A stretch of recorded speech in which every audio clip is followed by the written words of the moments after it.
This little light of mine, I'm gonna let it shine. This little light of mine, I'm gonna let it shine. This little light of mine, I'm gonna let it shine, let it shine, let it shine, let it shine. Al hanisim ve'al hapurkon ve'al haguros ve'al hashuot ve'al hamilchamot she'asita lavotenu bayamim ha'em bazman hazeh. Al hanisim, on the miracles, on the wars, on machon, al hamilchamot she'asita lavotenu bayamim ha'em bazman hazeh. Al hanisim ve'al hapurkon ve'al haguros ve'al hashuot ve'al hamilchamot she'asita lavotenu bayamim ha'em bazman hazeh. Dearest MACHadash Shabbaton, in just a week's time, you're going to light the first candle of Chanukah, Yalar. What is Chanukah anyway? What's this story? What's this miracle we're celebrating? What even is a miracle? I don't, maybe this isn't the best time to go into that. But, right, in essence, what was going on, without going into too much of the history, is the Jews were nearing the end, though they maybe did not realize that, of sovereignty here in Eretz Yisrael. And there was a Greek king basically begging them and then decreeing against the Jewish way of life and against serving Hashem, against, which we know means ultimately serving yourself, the world around you, in, out, up, decreeing against that, which seems kind of crazy, but against Hellenizing, against becoming too Greek.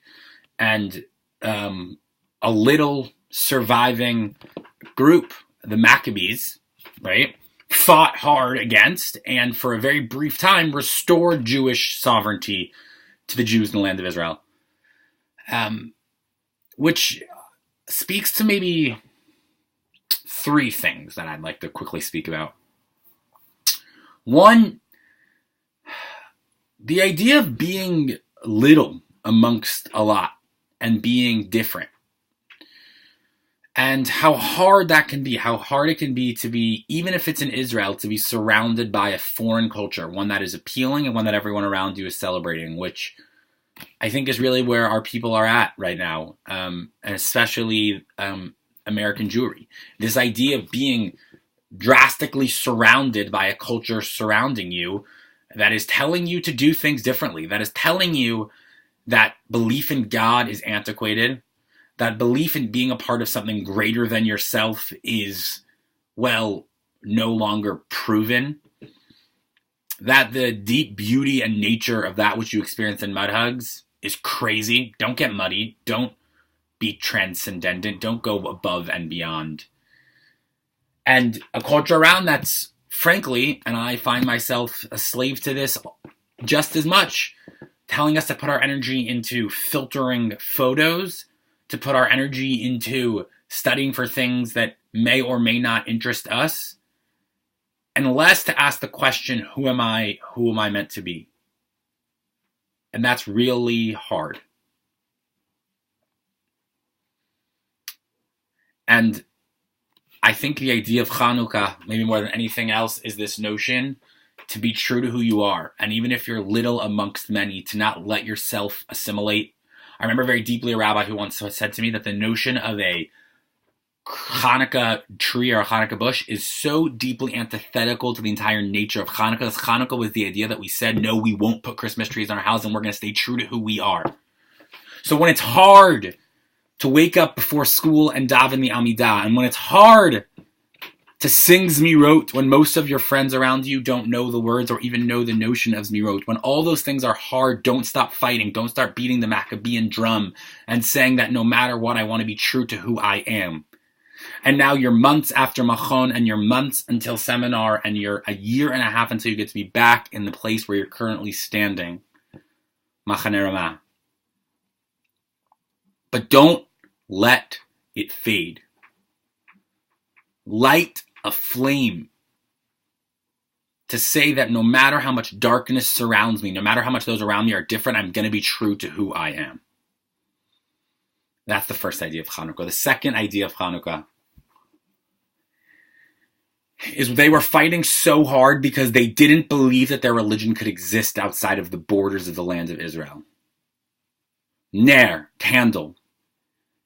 3 times is the word Ner mentioned in the Torah. Ner Hashem, a candle of God. Ner Mitzvah, a candle of commandments. And Ner Adam, the flame of the human.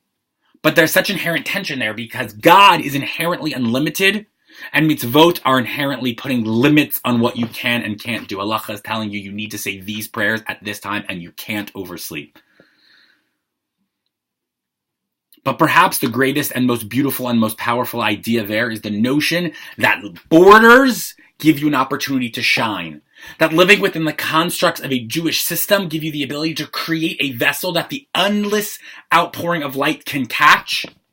And that our people has a bordered region in the world where we can work together to build greater lashpia, to influence, to pour over into the Jews all over the world, all the people all over the world, that here can be a place where the land that you walk near, 5-minute walk from my house, there is an old path that we know from a little bit of evidence that 2,000 years ago was the exact path that people took from this area to Jerusalem for Sukkot and the Shalosh Regalim.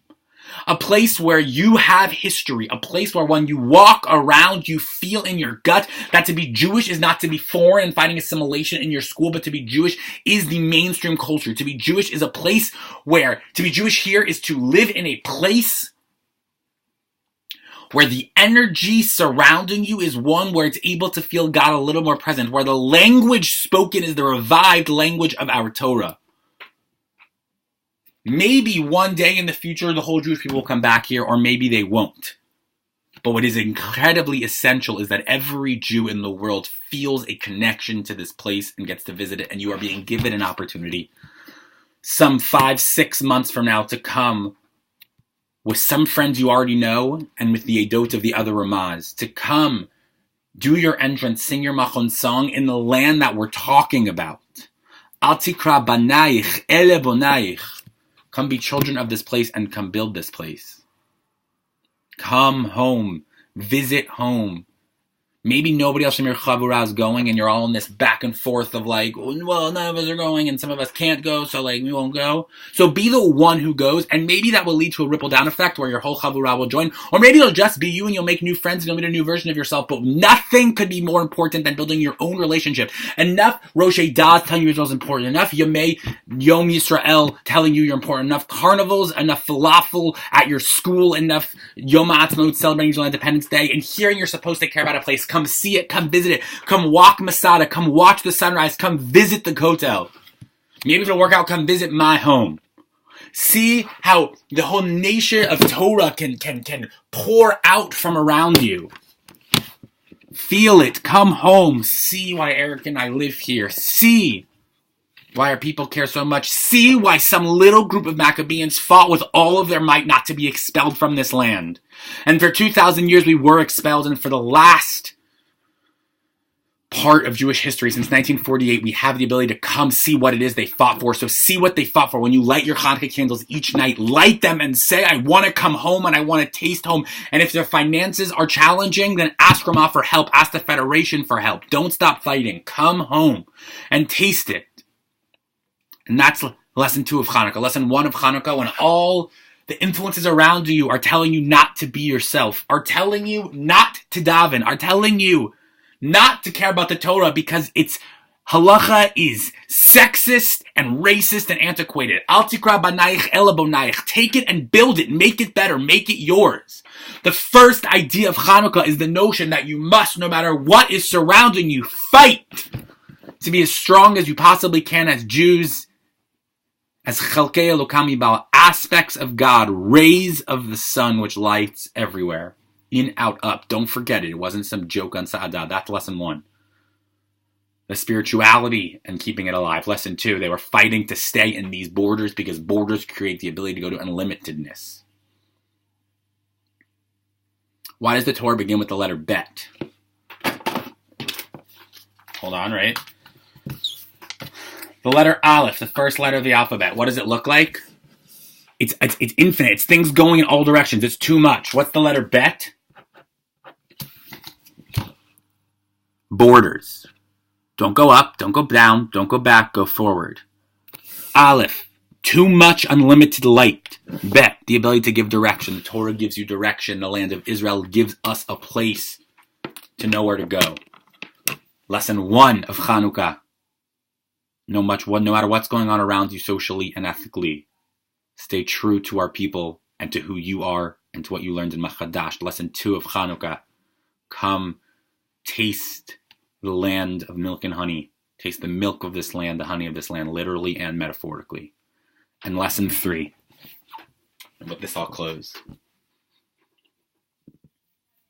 Halacha says that you have to light the Hanukkah candles. Ideally, it's okay to do it on a table, but ideally you would do it about 1.5 feet from the ground and not higher. Why? Why do I have to lay on the ground to light candles? Why put them on the floor? So it says in the Gemara about Sukkot that when you build a sukkah, the walls have to be at least about 1.5 feet high. So what's going on there? And the reason they give in the Sukkot in Masechet Sukkah is because God's actually not found. God's presence is not in the 1.5 feet closest to the ground. Hashamayim shamayim laHashem va'aretz natan livnei adam. The heavens, the world is God's stomping ground, but not the ground itself, not the bottom 1.5 feet. God had to give us a place, and that's the last 1.5 feet where God's presence is not found. Sukkot is all about sitting outside and reaching up to God, so don't let your sukkah be too short. But Hanukkah is about going to that place where God feels absent. What's Hanukkah? Hanukkah is in the coldest part of the year, with daylight savings when the day is shortest. We start at the end of a month when there's no moon, so there's not even light at night. And you have to lay on the floor where it's dark and where it's hard. There are places in the world where maybe God isn't totally there. And in those places, don't wait for the light. Be the light. If your school is lacking, if your community is lacking, if your friendship is lacking in meaningful conversation, don't wait for somebody else, you bring it. If you feel inside you that you're not who you want to be, you light the light. If the world's not what you want it to be, you light the light. That's what Hanukkah is all about. When things are hard, when it's dark and cold and things feel short and far, you be the light. You have another couple hours. It might feel like the MACHadash Shabbaton is ending and slipping through your fingers, like you're trying to grasp it with water in your hands and it's slipping away. You have 2 more hours, 1 more hour, time on the bus.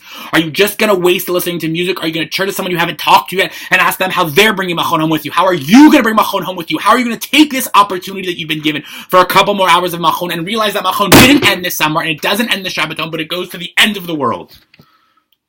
Lesson 1, when you are few and when it feels like the world around you is begging you to be different, stand up and be who you're meant to be. Lesson 2 of Chanukah, come home this summer. Come home this summer. Please. And lesson 3, when there is no light, when you feel far from Machon, when you feel far from yourself, when you feel far from camp, when you feel far from Judaism, when you feel far from God, when you feel so far from God that you don't even remember why it was you once believed in something maybe called God that you can't remember what it was. You be the light. You learn a little bit of Torah. You open our Torah, you open our Siddur, and you don't give up, and you be the light. And the last idea I'll offer you is why every day do we do 1 candle, then 2 candles, then 3 candles, then 4 candles? Because every day you and you alone can bring more light into the world. So don't you ever forget it. I love you. Chanukah Sameach. I can't wait to see all this summer. I can't wait to see all of you be madrichim or mumchim in our camp, Tzevet.